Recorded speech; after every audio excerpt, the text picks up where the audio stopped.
Isn't it wonderful? He said, after showing Yuri the certificate. Yes, it's fine, Yuri agreed. 6 months is a good period. This way, you won't actually be leaving the school, so if the worst comes to the worst, you'll be able to come back and carry on for your diploma. So now, Albert was very happy. He shows the certificate to his friend Yuri and says, "Isn't it wonderful?" Yuri agrees. He says, "Yes, it's fine." And then 6 months is a good period. 6 months is good enough time, and you can try if you can get through into the college or something. This way, you won't actually be leaving the school. That is, the doctor has certified that he should stay away from school for 6 months only. So, if the worst comes to the worst, you'll be able to come back and carry on for your diploma. Now, worst comes to the worst means in case you are not able to get into a college like you're planning to. So, if you are not able to get into the college and if you still need to have your school diploma, you'll be able to come and rejoin your school and get your diploma. I'll never go back to that place, Albert assured him. I'm going to take this certificate to the head teacher tomorrow, and that will be the end of it. So, to this, Albert says he assures him that he was never going to go back to that place. And he tells him that tomorrow I'm going to take this certificate and to the head teacher, and that will be the end of it. Don't forget to get a reference in writing from your mathematics teacher first, Yuri reminded him. Yuri was a true friend. He was also concerned about Albert, so he reminded him that you first take a certificate from your mathematics teacher. Take the reference, which is going to help you in your further studies. Mr. Koch willingly gave Albert the reference he wanted. Mr. Koch was his math teacher. If I say I can't teach you anymore and probably you'll soon be able to teach me, will that be all right? He asked. The teacher, he recognized the worth of Albert Einstein. He knew that Albert Einstein had a very sharp mind and he was excellent in mathematics. So he said that if I write that I can't teach you anymore, that is, whatever I know, I have already taught you. In fact, you will be able to teach me. Will that be all right? He asks Albert. That's saying too much, sir, said Albert. Albert was quite humble. He said, that's saying too much. It's only the truth, but all right, I'll put it more seriously. So the teacher says that it is the truth. It is the truth. Your knowledge in mathematics is quite good. You can even teach me. It was a compliment, a very big compliment from the math teacher.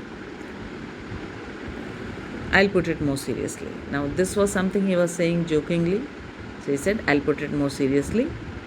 It was still a glowing reference. Glowing reference means a very praiseworthy reference.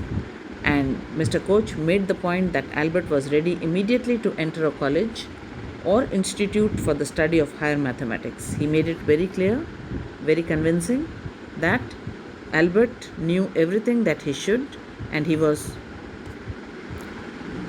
good enough to enter any college or institute for further studies of higher mathematics. I'm sorry you're leaving us, although you're wasting your time in my class, he said. He said, I'm sorry that you're leaving. He was a good student, and the math teacher says that he was sorry that he was leaving, but then he says it is good only although you're wasting your time. He knew that he was wasting his time. In mathematics, he knew everything that he should, and other subjects he was not doing the way the teachers wanted him to do. It's almost the only class where I'm not wasting my time, said Albert. Albert also was very genuine. He said that this is the only class in which I'm not wasting time. So, in all the other classes, actually, the way the subjects were being taught, Albert was not prepared to study in that way. But how did you know I'm leaving, sir? He was curious. How did the teacher know? He never told him that he was leaving. You wouldn't have asked me for this reference otherwise. The teacher, he was wise enough, he said that you wouldn't have asked me for this reference. You're asking for this reference, that means you are leaving. I thought you'd wonder. There's nothing to wonder about, Einstein. I knew you were going to leave before you knew yourself.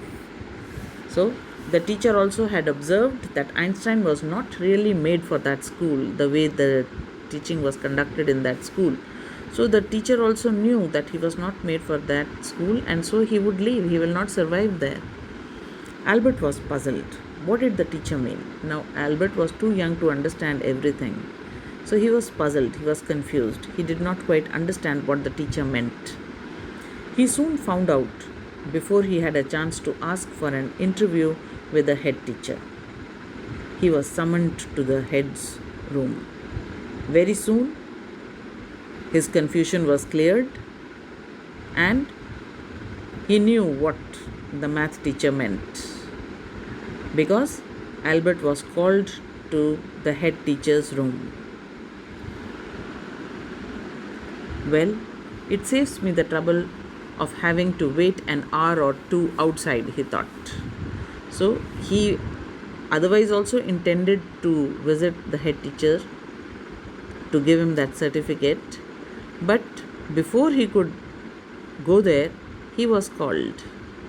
And so Albert thought that it is good only, otherwise he would have had to wait for an hour or two outside the head teacher's office.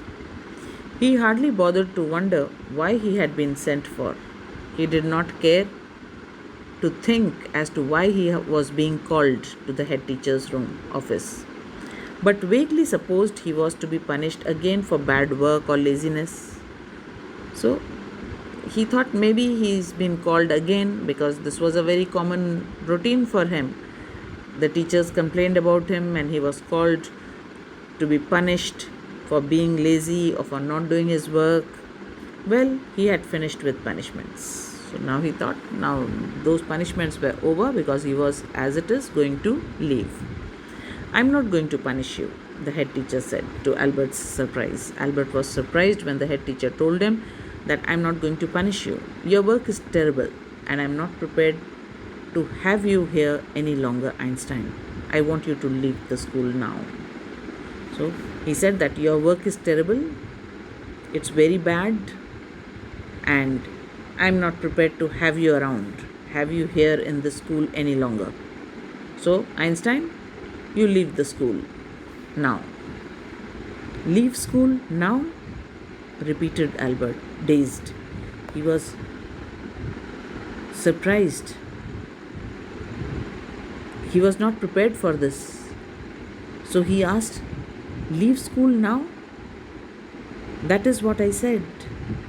You mean that I am to be expelled?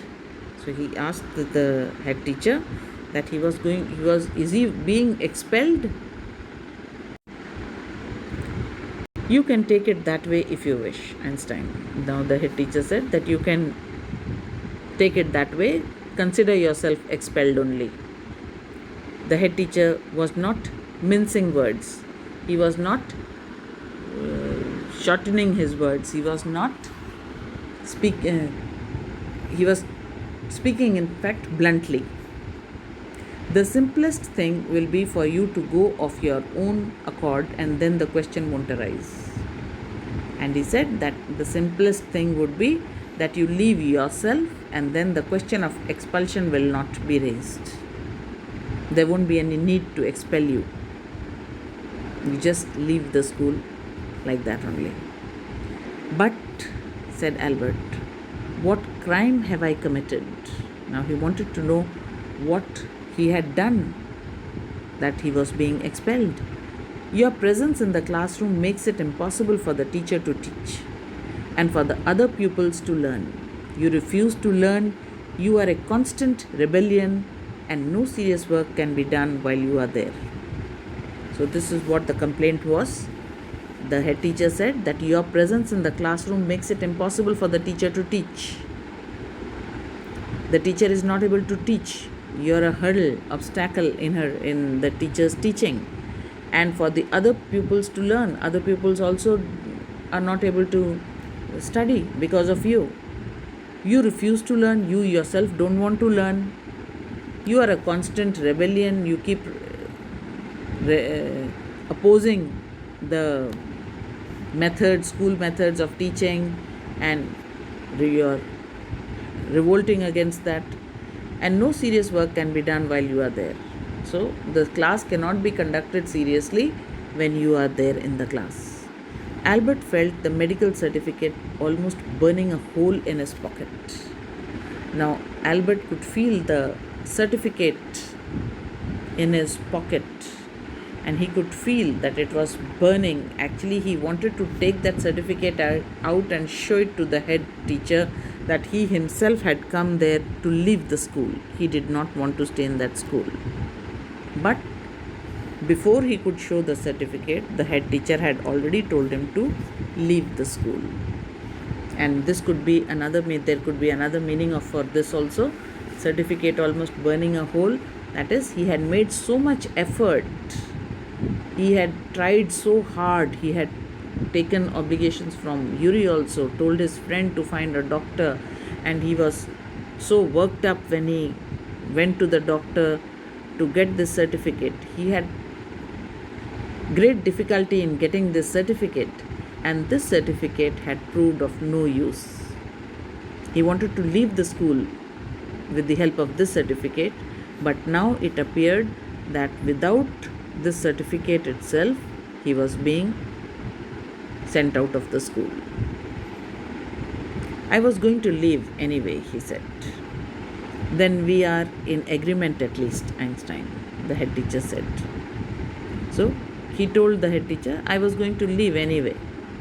So the head teacher also, he says, okay, then in that case we are in agreement. For a moment, Albert was tempted to tell the man what he thought of him and of his school. For a moment, he had the urge, he had a temptation, he had a wish, desire to tell the head teacher just what he thought about his school and about him. Then he stopped himself. This shows that he was quite decent enough. He did not want to speak something harsh with the head teacher, though he did not like him also. Without another word, holding his head high, he stalked out. He walked out, that is, without any word. In another word, he held his head high, that is, he proudly went out. He had no regrets. He did not feel ashamed that he was being told to leave the school. Shut the door after you, shouted the head. Albert ignored him. This shows that he had little respect for the head teacher. He walked straight on out of the school where he had spent 5 miserable years without turning his head to give it a last look. Now he walked out, and he had spent 5 miserable here is full of trouble and distress, wretched, without turning his head to give it a last look. He did not even feel like having a last look of the school. He could not think of anyone he wanted to say goodbye to. He did not want to even meet anybody in the school. Indeed, Yuri was almost the only person in Munich he felt like seeing before he left the town he had come to hate almost as much as the school. He hated the town of Munich also, and Yuri was the only person whom he wanted to say goodbye before leaving. Elsa was back in Berlin, and he had no other real friends. He had no real friends. He had hated the city also as much as he hated the school. Goodbye and good luck, said Yuri when he left. You are going to a wonderful country. I hope you will be happier there.